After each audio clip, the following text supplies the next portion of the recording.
Dear members of Italian Chamber of Commerce in Singapore and members of Associazione Italian ASEAN, distinguished guests, dear friends, I'm Giacomo Abiso, Managing Director of the Italian Chamber of Commerce in Singapore. We are very proud to welcome all of you today for the webinar organized by CCS in collaboration with Associazione Italian ASEAN. The event is also part of our activities related to the 30th anniversary of the Italian Chamber of Commerce, which was founded as an Italian Business Association in 1991 in Singapore. Now I leave the virtual floor to the moderator of the event, Mr. Romeo Orlandi, Vice President of Associazione Italian ASEAN. Thank you again, and thank you, Mr. Orlandi.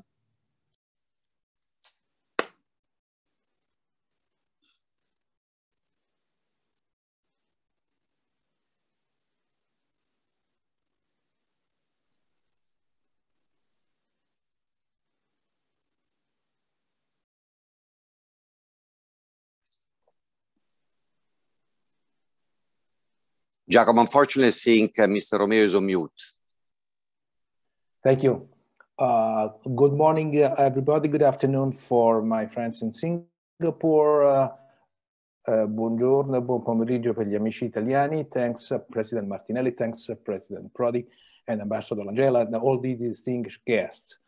The reason for these webinars is to study a bit more about the exchange of capitals, the flows of capitals between Italy and Singapore, specifically for what the companies did over the last few years.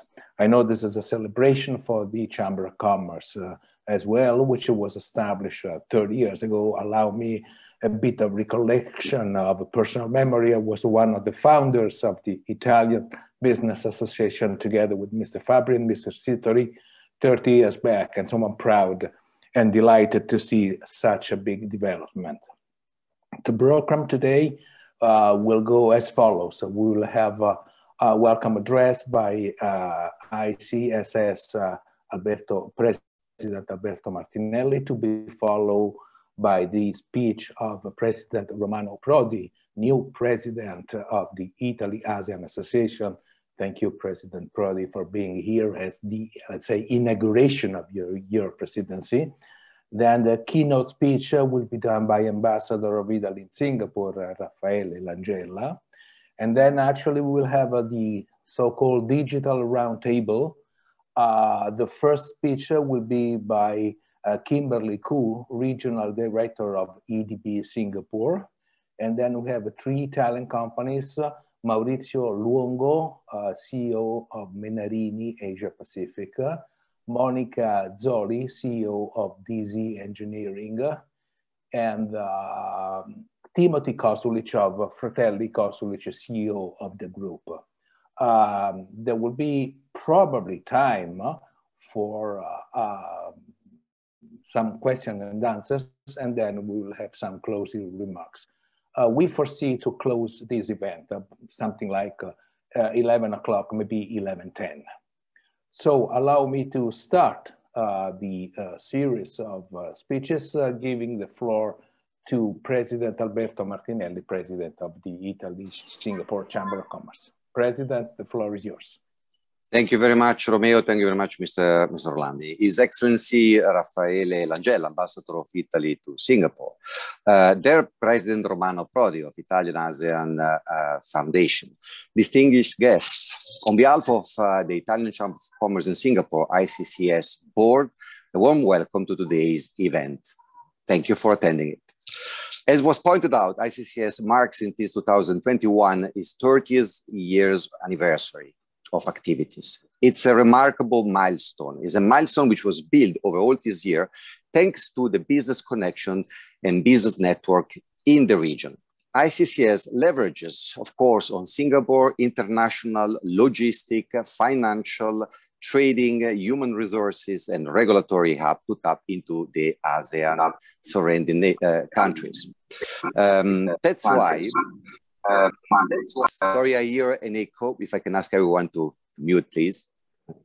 Thank you. That is the reason why over all this year, in the past 2 years, we have been closing some memorandum of understanding with some business association, for instance, the Malaysian, the Indonesian, and the Cambodian one. And that's why we, on a daily basis, work with other Italian Chamber of Commerce of the surrounding countries, such as Thailand, Hong Kong, Vietnam, the Philippines, Korea. Such fruitful collaboration was, of course, fostered by the Italian government, was coordinated by the several embassies of the surrounding nation. And of course, it was done in collaboration with Assocamere Estere, which is our international association body for chambers abroad. Of course, we were delighted in 2018 that also the Singapore government shows us its support, because in 2018, we closed a memorandum of understanding with the EDP, with the Economic Development Board. Once again, thank you very much. And thank you to the Italian ASEAN Association for providing further visibility for business opportunity for Italian companies in the ASEAN country and vice versa, because Asia is not just China or India. Actually, we do believe that for contingent reason, demographic reason, the rising star are the ASEAN countries. ICCS has been observing and helping over the years several initiatives, such as in the pharma, that's why we will hear from Menarine, energy sector, traditional, and also the efficiency systems. We had smart mobility investments, either in electric vehicles or into driverless technology. We had the food and tech farming. And last but not least, also packaging. Allow me to say a few words about the packaging, because as you might be aware, the ASEAN countries are facing a challenge due to the plastic pollution across the ASEAN seas. Well, this is mainly due to the consumer habits in this part of the world, but also to the e-commerce growth, which has been double-digit growth over the past 5 years and is meant to continue such growth. Now, if you are aware, in the e-commerce, you have basically 7 different layers of packaging, and mainly is plastic. Well, we do believe that Italian design and packaging companies, they might play a role to solve these issues, and they might provide some help. So I'm really eager to listen further from our speaker about their success story, about their best sharing practice, and thank you very much. Thank you, President Martinelli. The floor now is given to President Romano Prodi. Sorry, I am only a guest today. I hope to become familiar later. Look, I have an ancient link with Singapore. Maybe one of the first Italians to have a big investment in Singapore when I was president of IRI in 1994. I came to Singapore with the biggest investment. It was, in that time, one of the biggest European investment, ST Electronics. And so I never stopped to be linked to Singapore. And I tell you one, if you give me 1 second, last time I met President Lee, it was an incredible meeting. He was already out of power. And I came to his home and I told him, President, so beautiful is Singapore, is full of flowers. And he told me, yes, President, is full of flowers. But, you know, there are also some drawbacks because I sent my botanics everywhere in the tropical areas. They came with many types of flowers. And so we have flowers every day of the year. But remember that our bees don't anymore make honey because they have flowers every day. And you, politician, you must be very careful to have a policy for food every day. You know, I never forgot this teaching, you know, because it was incredible. And he told me, we asked for bees from Italy. They have been here for a couple of years. They were producing honey, then they stopped. And so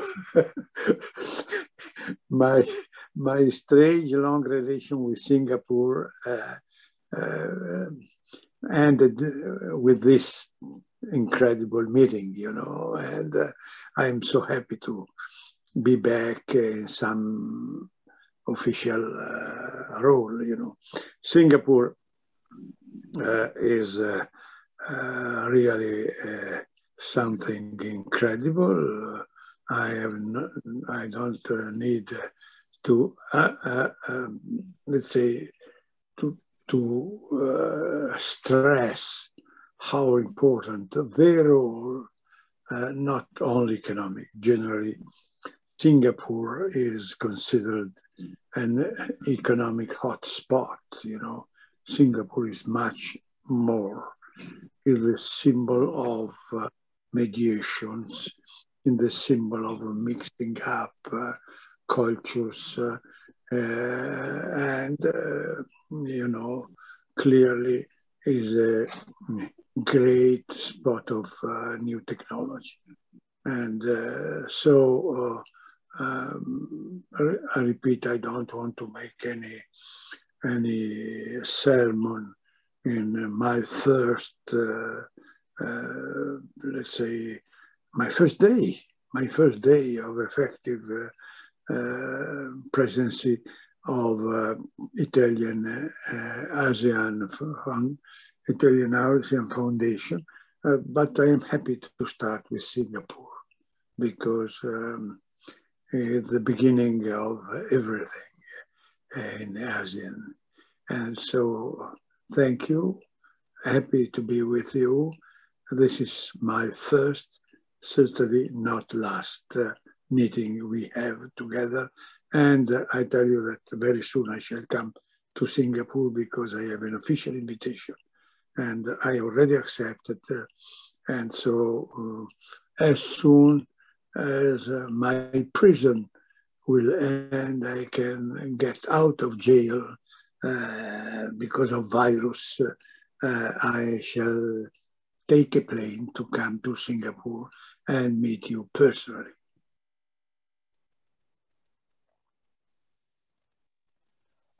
Thank you, President Prodi, for your warm speech, the inauguration of your presidency. Now the floor is given to Ambassador Raffaele Langella. Raffaele, please go ahead. Thank you, Romeo. Thank you, President Prodi. I mean, welcome to this community of the Italian ASEAN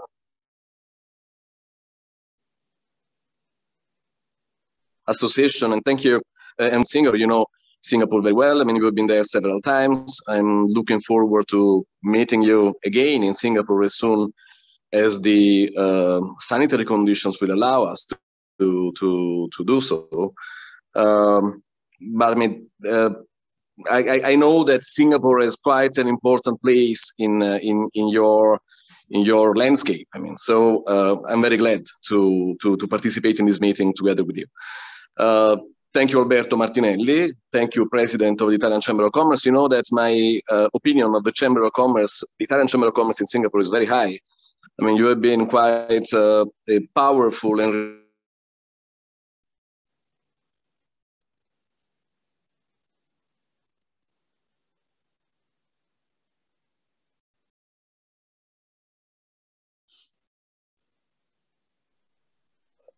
Raffaele, we cannot hear you. Disappeared.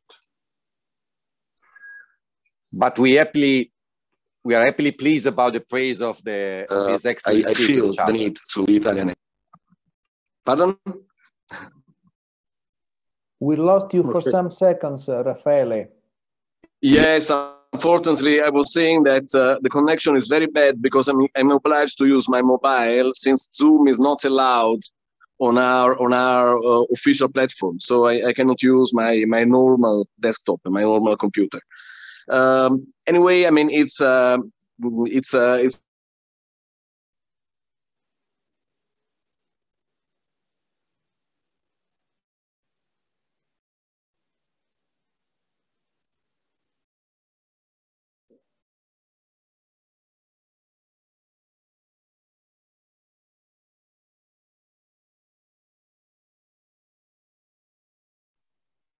Raffaele, the connection is lost again.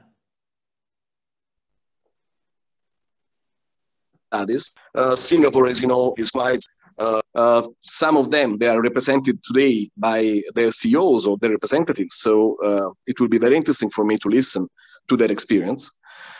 It would be very important and very interesting for me, and I hope for everybody, to listen to their impressions on the possible future scenario that we will face in Singapore and the whole region. You know that in the last 12 months, two main issues have been affecting the business framework, the business scenario here in Singapore. The pandemic, of course, and the competition between the US and China. Singapore has been benefiting from the eclipse of Hong Kong, I would say, for quite a number of months. I mean, several dozens billion US dollars have been diverted from Hong Kong to Singapore. The investment flow has been growing steadily for the last few months, but still, this is maybe a side effect of the US-China competition. We don't know if and when Singapore will be obliged to take a stronger stand vis-a-vis this kind of competition. What will be the long-term effects of this geostrategic and geopolitical, I wouldn't say fight, but geostrategic and geopolitical race. Singapore has been prospering for 50 years, knowing that it could rely on the economic and political framework of the Western world, the US in particular, but also Europe. And I mean, the close proximity, which was cultural and economic also with China. And we all wonder how this kind of balance will be granted in the future. I mean, what Singapore will decide to do in order to make this scenario sustainable for the coming future. And of course, pandemic, we know that the landscape has changed a lot since March, since February, indeed, in Singapore last year.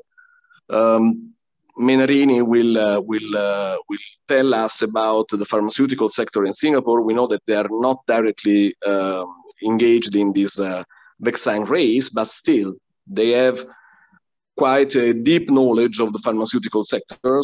So they could tell us how the international cooperation with Singapore and with the other countries of the region can help pharmaceutical companies to prosper and to develop their products and their business. So without further ado, I mean, I will give the floor back to Romeo, and I mean, I'm looking forward to listening to you and to your experiences. Thanks a lot. Thank you, Raffaele. Thank you, Ambassador Langella. Now let's go straight to the focal point of our initiative. Now the floor is given to Kimberly Koo, European representative of the Economic Development Board of Singapore, prestigious authority in the fields of attracting and promoting investment. Kimberly, the floor is yours. Okay, thank you very much, Mr. Orlandi. So I think everyone can hear me. If anyone can't during the presentation, just let me know.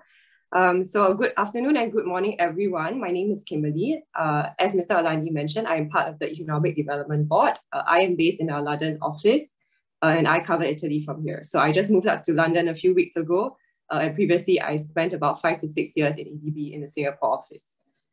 So I want to kind of talk firstly about the relationship between Singapore and Italy, which is a big part of the discussion today.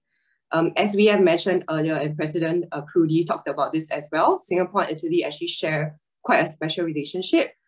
Italy was one of the first few countries to actually recognize Singapore's independence way back in 1965.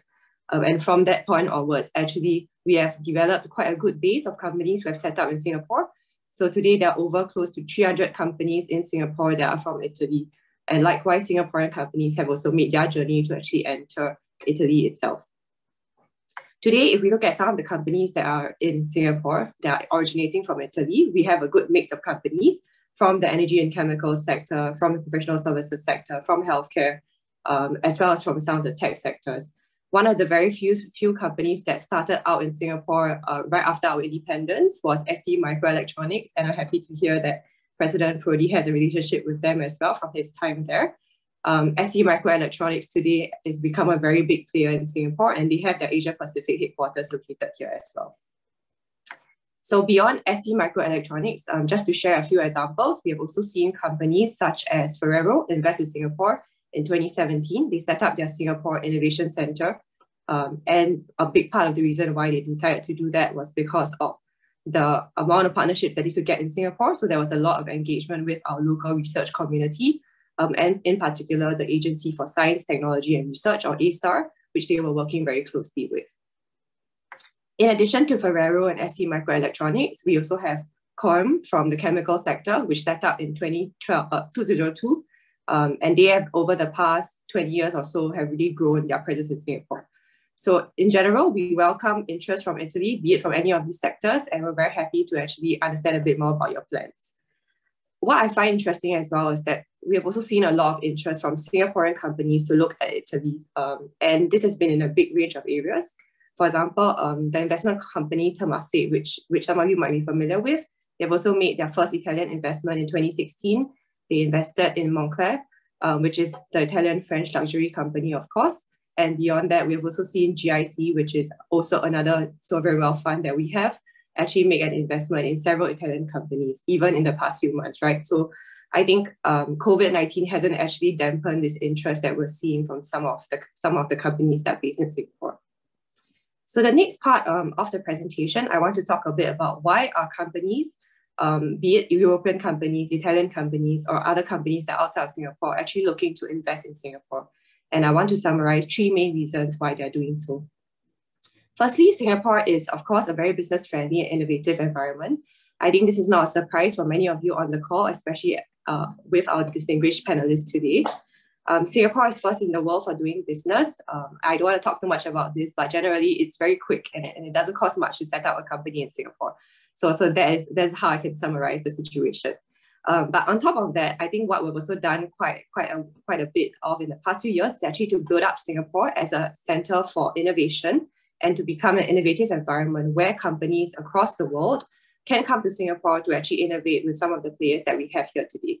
We have a good base of incubators, accelerators, startups, as well as venture capital funds that are in Singapore. We have over 3,000 startups already. And I think what we're seeing is that a lot of companies are coming to Singapore to actually take advantage of this ecosystem that we have built. And we, of course, welcome interest from Italy to do the same. The second is that Singapore offers a very diverse talent pool with the right expertise. If we look at the local talent pool today, we have actually a very highly educated and trained workforce. And we also continue to actually talk about investing in continuous education. So no matter whichever level you're at, within the company, we want to encourage you to train and to be future ready in terms of digital and technology skills. I also want to emphasize that we have a very diverse talent pool, and this is really coming from global talent across the group. Even with the global pandemic at this point, I also want to share that we are still welcome for global talent to actually come to Singapore, and we can actually help you to facilitate some of that entry, even though there is the obviously pandemic considerations across the world. The last part of which is quite relevant to, of course, the topic of the discussion today. Singapore provides access to the most fast-growing region in the world, which is ASEAN. I think everyone will be familiar that ASEAN is actually one of the largest and the most fastest growing regions in the world. Today, actually, ASEAN has a larger population than the EU itself or even the US. So there is a lot of opportunity in ASEAN.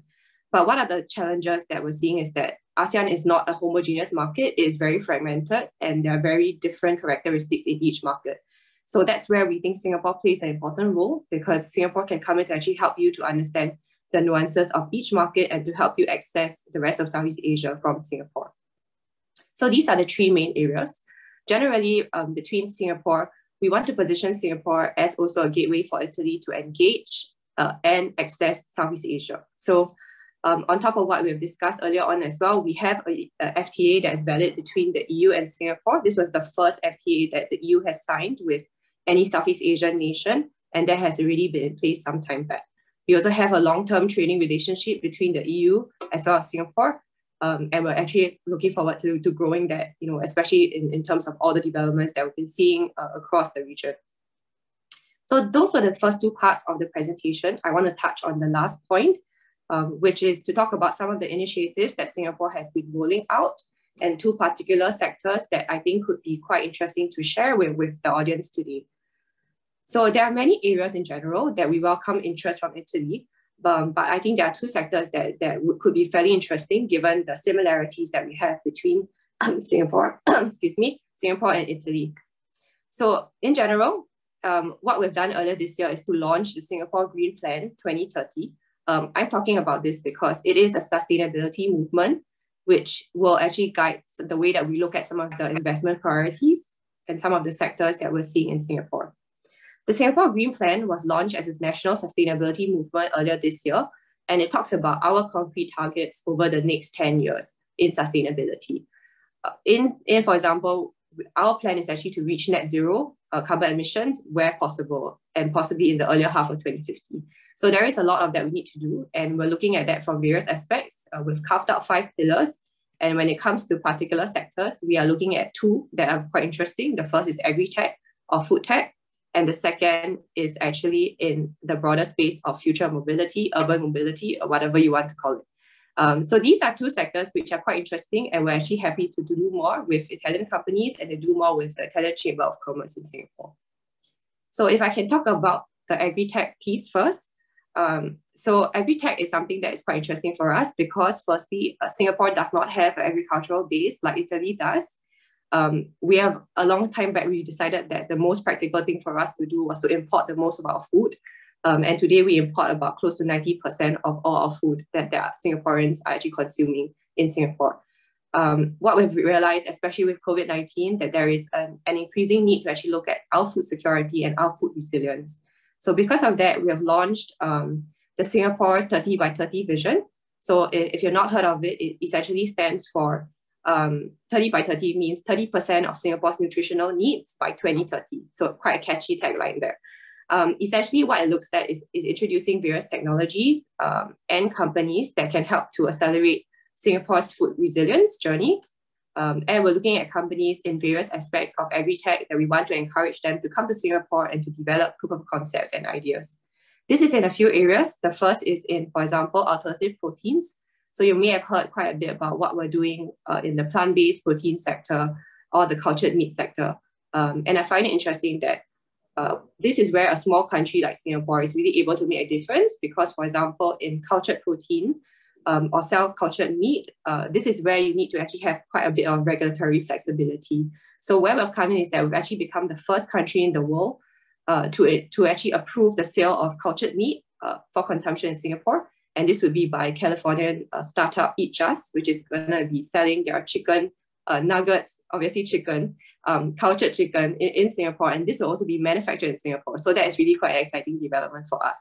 Beyond that, in the Agritech space, we're also looking at urban agriculture. So Singapore, as I mentioned, we don't do a lot of farming in general, but we've started our journey to look at actually urban agriculture a few years ago. And now with our vision of 30 by 30, we're looking to accelerate that. So we welcome interest from Italian companies or companies across the world who are looking at these sectors. The second part is future mobility. So future mobility or urban mobility, this is a very exciting industry for us, and we've been looking at companies in 3 areas of urban mobility. The first is electric vehicles or EVs. The second is autonomous vehicles or AVs. And the last is actually urban air mobility or UAM. This is not probably commonly known, but cars were actually once manufactured in Singapore. The last was in 1980, where mass production was viable. Of course, with the big change in production, car manufacturing moved out of Singapore. But what is interesting is that next year, from 2022, cars will once more be manufactured in Singapore. with actually the setup of Hyundai's Global Innovation Center in Singapore. So Hyundai has come to invest in Singapore, and they'll be actually manufacturing close to 30,000 electric vehicles in Singapore from the year after this year. They are also going to be looking at open innovation and research and development into mobility or future mobility concepts, including autonomous vehicles, passenger drones, and other types of ride sharing. We welcome companies who would be interested to come to Singapore to develop new solutions, test them, and commercialize them. In autonomous vehicles, we have also opened up quite a bit of roads, actually over 1,000 kilometers for testing. You can think about it as our version of Torino's smart road project, which I know has also been doing the same thing. So on top of that, we have also looked at drones. We have designated our first drone estate covering over 200 hectares of space to actually test bed some of these innovative concepts. In 2019, we even had the first air taxi trial in Singapore with the German aviation startup Volocopter. So these are only two areas that we could do more together. Beyond Agritech and urban mobility, we're also excited to explore a lot of different sectors with you, be it aerospace, healthcare, tech, design, etc. With this, I'd like to hand it back to Mr. Orlandi, and thank you very much for your interest and attention. Thank you, Ms. Koo. Thank you, Kimberly. Your presentation was very, very comprehensive, and we always realize that Singapore wants to keep the competitive edge about sectors, about productivity. Thank you. We are receiving a lot of messages, warm messages of congratulations. Allow me just to acknowledge Senator Francesco Giacobbe from Australia, which is in charge also for Italian voting abroad in the Asean countries. Thanks, Senator Giacobbe, for your warm expressions. Now the floor is given to three Italian companies. They will illustrate what did induce them to invest in Singapore, how happy they are, which plans for the future they have. Now, please try to respect the limit of 8 minutes per company, starting with Maurizio Longo, CEO of Menarini Asia Pacific. Menarini, I believe, is a company on the front line these days. Mr. Longo, the floor is yours. Thank you very much, and good morning to Italy and Europe. Good afternoon to Singapore. It's really an honor for me to join this conference. I'll try to be really within the 8 minutes, and let me start by giving a few informations about what Menarini is, which is basically the largest Italian biopharmaceutical company in the world, number 12 in Euro 5, and number 31 in the global market. So it's one of the biggest players for sure. We are present in over 100 countries all over the world. We board over 17,500 employees. Here in Asia Pacific, we are present with the regional office in Singapore. And I'm glad to say that this will be the 10th year anniversary of Menarini in Asia Pacific and in Singapore, since the acquisition we made of a company at that time called Invida. And our regional office here in Singapore is basically allowing us to cover with direct presence 13 key markets and countries in the region, going from North Asia and Australasia, passing through Southeast Asia and arriving to India. It's very important for us, the presence here in Singapore as a regional office. And I would say that it's been a real important gateway for our organization to Asia Pacific. The development we experienced being here in Asia, and in particular in Singapore, has been amazing in the last 10 years. When we started, and I was part of the due diligence team at that time when we were coming to Singapore, when we started, the region represented only around 5% of the total turnover for Menarini Group. Today, we are at around 14% of the total turnover. And we recently developed a new blueprint for the region for the next 5 years, where we are outlooking at 20% contribution to a total turnover, which is, by the way, developing itself, worldwide for the group. So it's a really fast-growing development. That double-digit, we actually doubled down our turnover in the region in the last 5 years, and we will double down in the next 5. Why it is so important for us to be here in Singapore in particular and in Asia? The DNA of Menarini is basically the DNA of a partner of choice, because apart from the proprietary molecules and brands that we have a number of partnerships either with R&D players, startup players, which have innovative molecules, but that need someone who is able to fund the latest phase of commercialization with a one-stop solution to enter, all the local authorities, register their molecules, and then commercialize their molecules with all the capabilities. And this is an important mission that we have. And I believe Singapore represents really, as Ms. Kimberly Koo was saying before, a center of excellence in this sense. And so we can attract here, but we can also be a gateway for many European and also Italian companies, which are very active in the R&D in the pharmaceutical sector. We can represent the gateway to enter one-stop solution 13 countries in Asia. So the presence here in Singapore becomes key to access both opportunities. On the other side, we are also partnering with many big multinationals which have mature products or molecules or pieces of portfolio they are either divesting or not looking at anymore as a core business for them. And then, we can help them, managing the life cycle of this portfolio in the long run. And guess what? The vast majority of the global players in the pharmaceutical sector have their own regional office in Singapore. And of course, this is enabling us to enter in a more consistent and constant discussion with them. I'm meeting the CEOs of other pharmaceutical companies on a quite stable and frequent basis, and this is allowing to open a lot of new opportunities. Last but not least, why everything is working very well for us here in terms of development being in Singapore, it's because we are accessing to an ecosystem of innovation, not only in the pharmaceutical industry itself, but even in the innovation of our processes, the digitalization, especially in this COVID era, post-COVID era, the digitalization of our processes and operations is becoming key to be competitive, efficient, and effective on the market.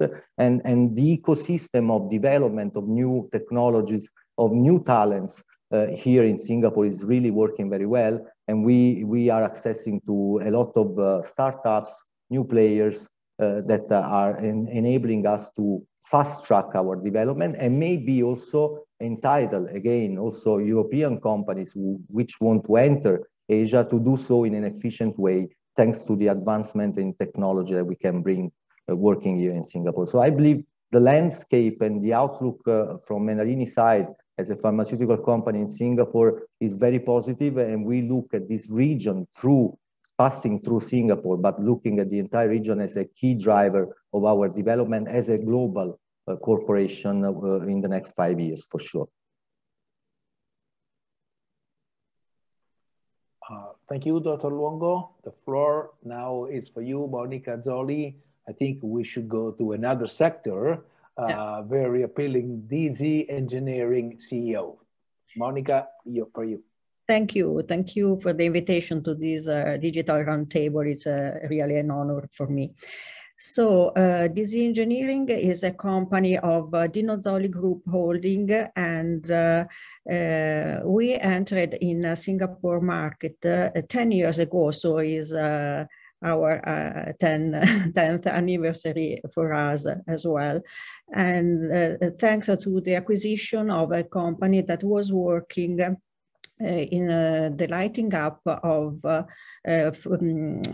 Singapore race track for the Formula One Grand Prix. We are a system integrator of lighting system, telecommunication systems, and our main business is motorsport, but not only. We have a expertise in artistic lighting, mainly in Italy, where there is the most important culture and historical heritage of the world. But it is really this integration, our strong, and we started with this job, this important job in Singapore. That was the main reason because we decided to buy the company 10 years ago. We started with a branch, but in 2019, we founded a new co, DZE Asia, in order to develop our business here and in all the countries all around Singapore. Singapore has a lot of good features such as attitude to innovation, culture, ferment, and reputation for reliability. That are all extremely important, strategic. We consider for us really a big opportunity to be here. And from here, with this good partnership with the local companies grown in these 10 years. We work in Singapore and all around, in Malaysia, for example, for the Sepang circuit in motorsport. In Kuala Lumpur, we worked for the Formula Electric Grand Prix there. And thanks to our expertise in artistic lighting, we do in Singapore some important lighting up of important buildings in Singapore, such as Esplanade Theatres, conservatories of gardens by the bay, and the National Gallery. And we started from Singapore to work in Vietnam as well, in what should be the first Hanoi Grand Prix, cancelled in 2020 because of the pandemic. And Australia is another market, Thailand. Singapore is really a strategic hub. For us, there is a good feeling, a lot of connections in arts as well, for example, with our Gino Zoli Foundation, that is a contemporary art museum, organized every year since 2015, important exhibition during the race week, the Formula One race week in Singapore, that are really appreciated from our stockholder, from our guests. And it's important, all the network that Singapore has to support the operativity here, and all the Italian organizations such as Italian Chamber and Italia Asean Association, because we feel really a big support, and it is easy for us work and develop our business.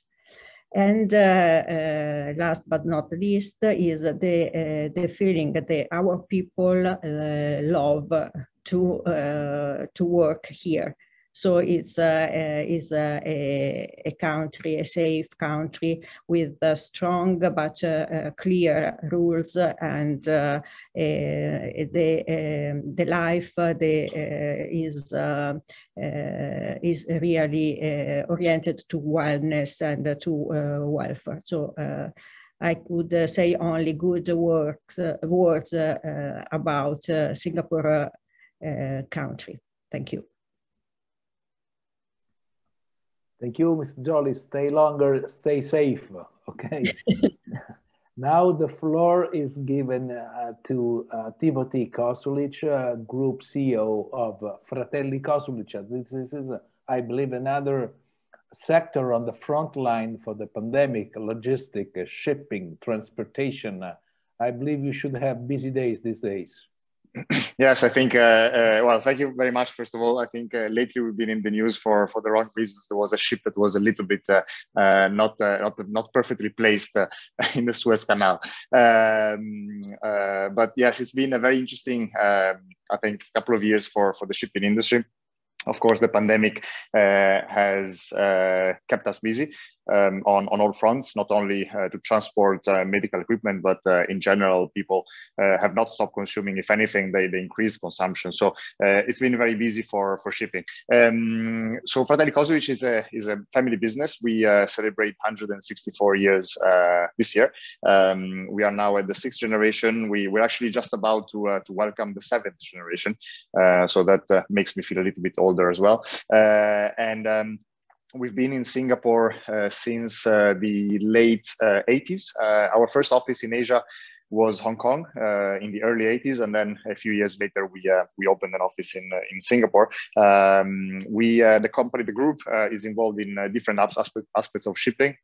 We own ships, but then we also provide a number of services to the shipping industry. We are fuel traders, fuel physical supplier.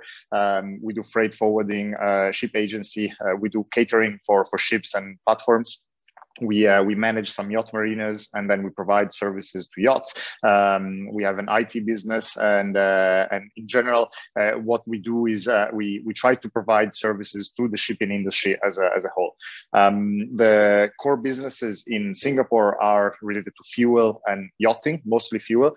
We are a physical supplier. We are a licensed physical supplier. We own and operate a small fleet of Singapore flagged tankers, 7 of them. And we've been operating in the port, since the beginning of our experience here in Singapore.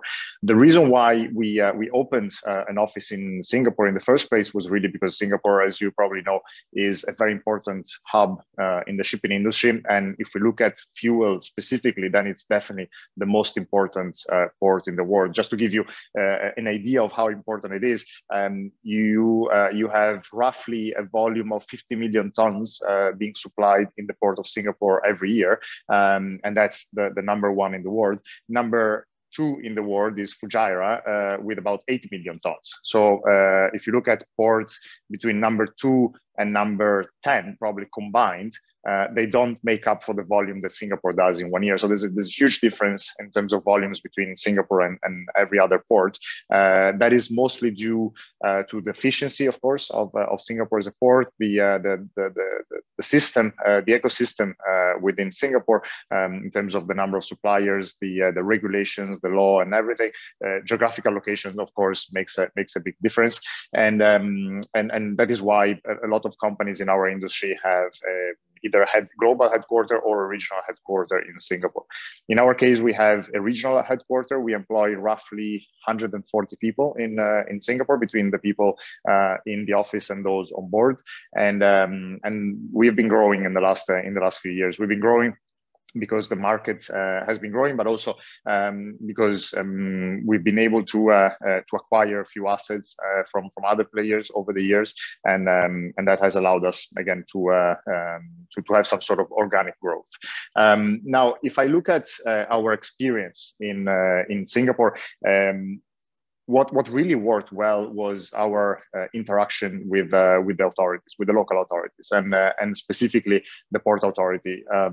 We deal on a regular basis with government agencies, not only in Singapore but in other locations as well, and I have to say, I mean, not because now EDB is here represented, but there is a big difference in terms of the quality of people that we deal with in Singapore compared to other places at a government agency level. The Port Authority is an institution that is very business oriented. They understand the needs of the business. Every time there is the introduction of a new regulation or a new law, there's a process of consultation with the industry players before that takes place, and that is very helpful and gives, I think, a lot of trust to the whole process. One example is when in 2017, for example, we had the introduction of the mass flow meter. Now, I will not bore you with the details, but one of the issues that we have in the marine fuel industry is that there's let's call it a lack of reliability in many ports, where if you are a ship owner, you tend to be short supplied by physical suppliers locally. That problem was occurring in Singapore as well.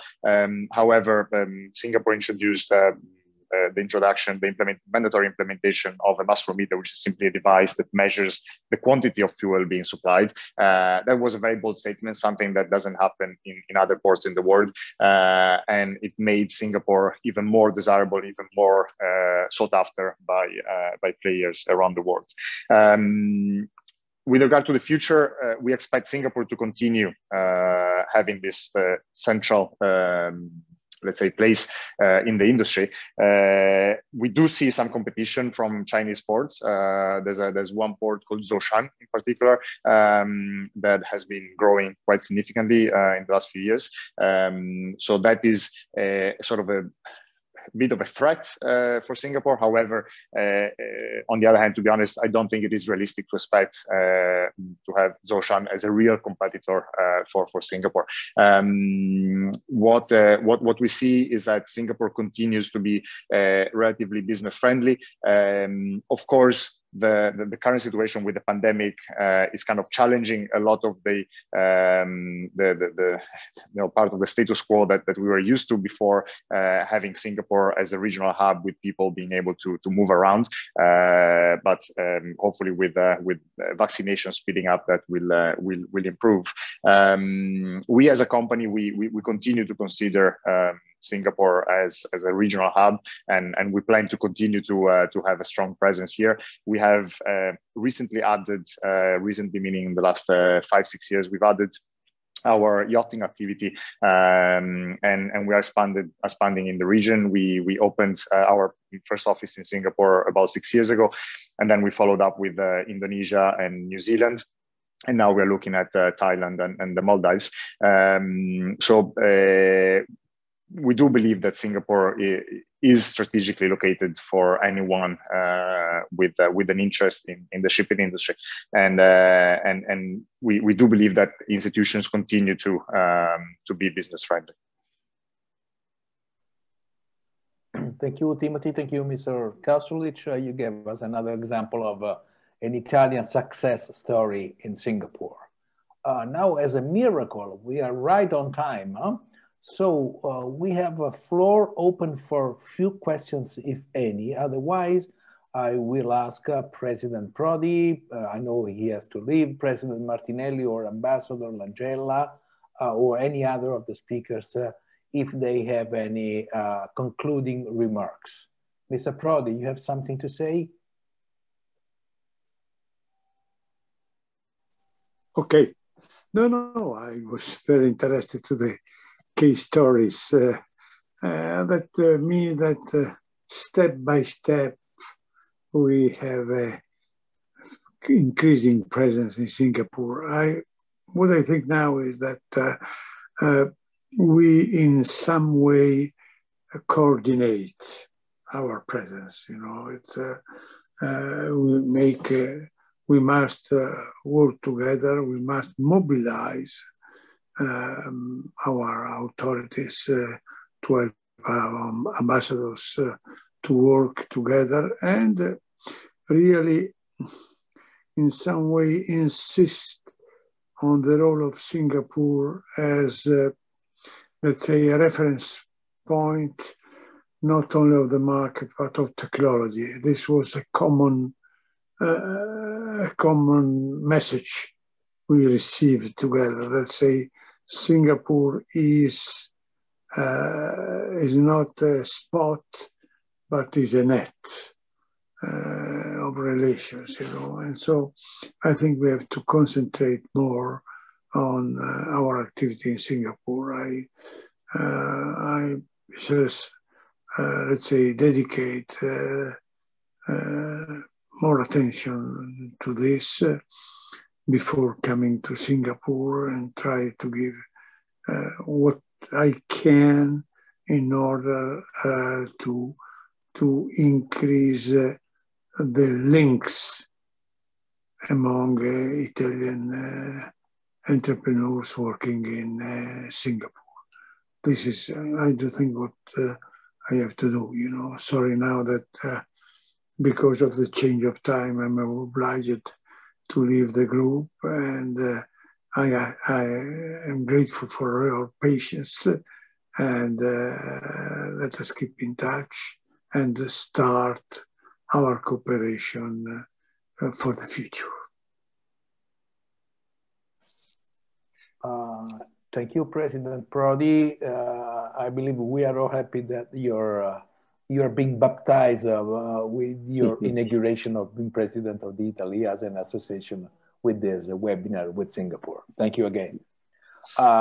President Martinelli, I think you would like some concluding remarks. Yeah, thank you very much, Romeo.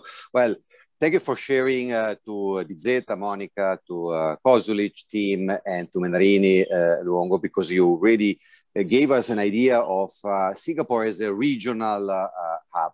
Now, I have a question also to Kimberly.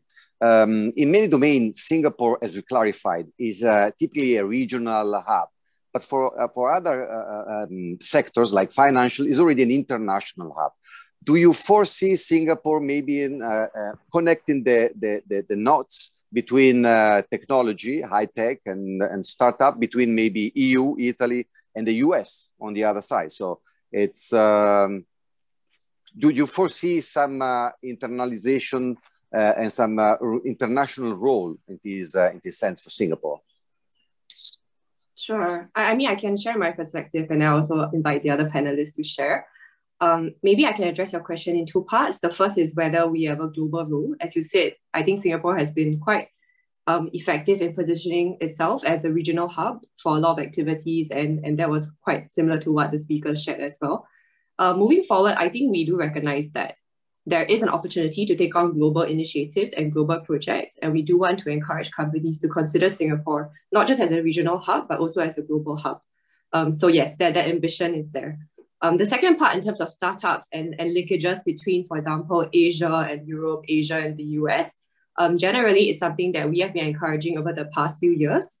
So within the startup space, for example, we have launched a Global Innovation Alliance, which is a program whereby we are setting up satellite offices and working with partners within ASEAN, for example, where there is an office in Jakarta, but also in other parts of Europe.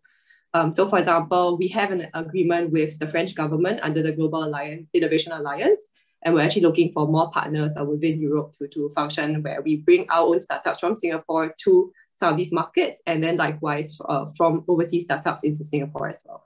So yes, it is something that we're definitely very keen to pursue. I think in Italy, to be honest, we probably haven't spent as much time as we could to look at the startup space, and I know it's quite exciting. So we're also happy to actually have that discussion together with ICCS and of course with some of the startups that could be interested to actually come to Singapore and also look at ASEAN as a bigger region. Yeah.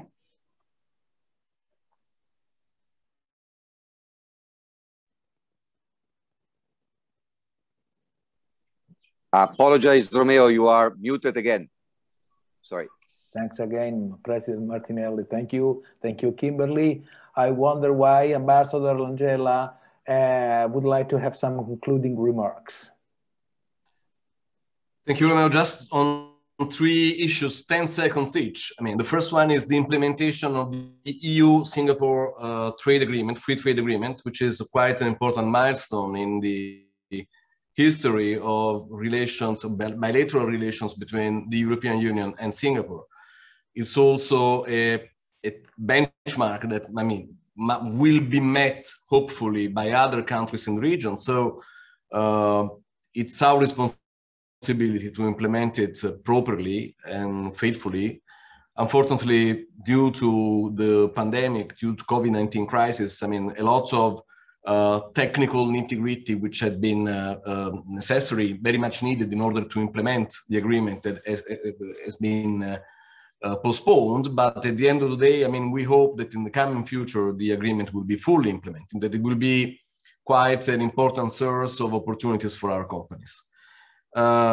Second, Singapore is an important and an extremely important partner for Italy when it comes to multilateralism and the international trading system.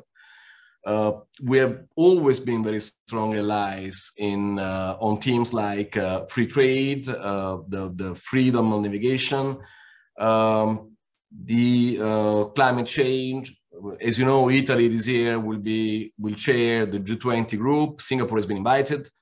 So Italy is also co-chair of COP26 together with the UK. I mean, we are working very, very effectively and fruitfully with the Singaporean authorities. They are helping us a lot in order to get the results we are expecting from these two exercises.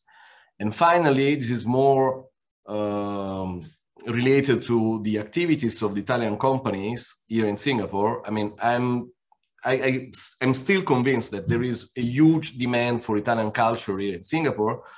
There are a few Italian companies who are very active also on the cultural field.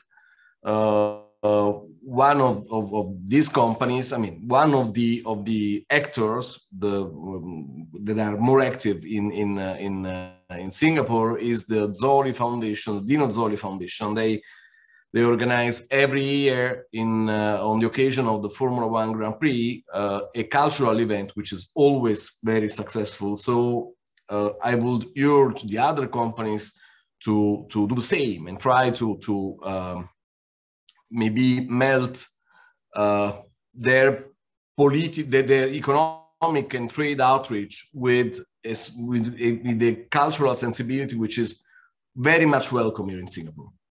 Thank you. Thank you, Ambassador. Allow me be patient a couple of minutes of remarks from the Italy-ASEAN Association. In the year 2017, we published a book to which also EDB gave a contribution, and Josephine Tan, your former Minister of Education in Singapore.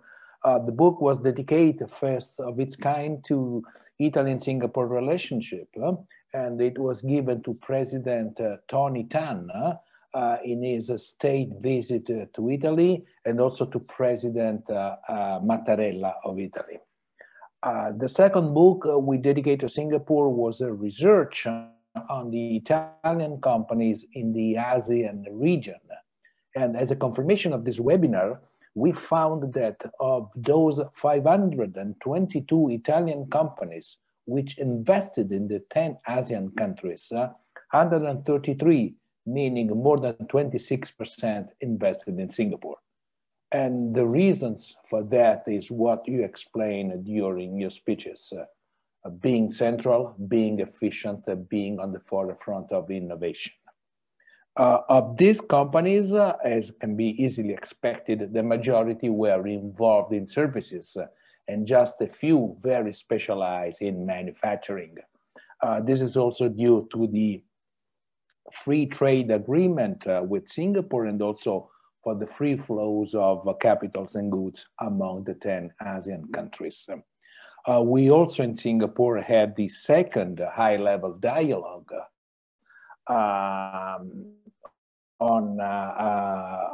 with the representative of both governments in the year 2018. So Singapore is also for the Italy-ASEAN Association as a magnet for initiative and interest.